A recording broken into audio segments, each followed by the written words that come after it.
కొత్త సంవత్సరంలో ఒక్కొక్క నెల ఒక కార్యక్రమం చేద్దాం. రేవంత్ రెడ్డి కేసుల గురించి మాట్లాడితే మనం రైతుల గురించి మాట్లాడదాం. ప్రజల గురించి ఆయన ఇచ్చిన 420 హామీల గురించి మాట్లాడదాం.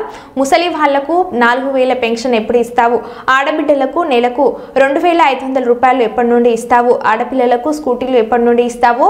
ఫీజు రీఎంబర్స్మెంట్ ఎప్పుడు ఇస్తావు అంటూ నెలకు ఒక్కో ప్రోగ్రాం పెట్టి వాళ్ళని ఉక్కిరిబిక్కిరి చేద్దామని అంటున్న కేటీఆర్ 420 హామీలు ఏమైనా అడుగుతాం.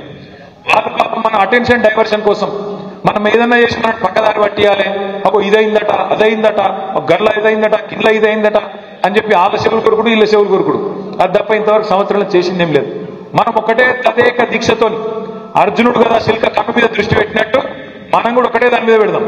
ఏంటిది? ముసలోళ్ళకు 4000 పెన్షన్ ఎప్పుడు ఇస్తావు అని అడగాలి. ఒక్కొక్క నెల ఒక్కొక్క కార్యక్రమం తీసుకుందాం. అవసరమైతే కొత్త సంవత్సరంలో మంచిగా తీసుకొని నెలకొక్క ప్రోగ్రాం. ముసలోళ్ళకు 4000 పెన్షన్ ఎప్పుడు ఇస్తావు? ఆడబిడ్డలకు నెలకు 2500 ఎప్పటి నుంచి ఇస్తావు? స్కూటీలు ఎప్పటి నుంచి ఇస్తావు? పిల్లగాళ్లకు ఫీజు రీయింబర్స్మెంట్ ఎప్పుడు ఇస్తావు అని చెప్పి నెలకొక్క ప్రోగ్రాం పెట్టుకుందాం. మంచిగా ఈ కొత్త సంవత్సరం 12 నెలల పాటు ఉక్కిరి బిక్కిరి వాళ్ళకు ఊపిరాడకుండా చేసే బాధ్యత ప్రధాన ప్రతిపక్షంగా ఈ గులాబీ దండుదే గులాబీ సైనికులదే అనే మాట నేను విజ్ఞప్తి చేస్తున్నాను.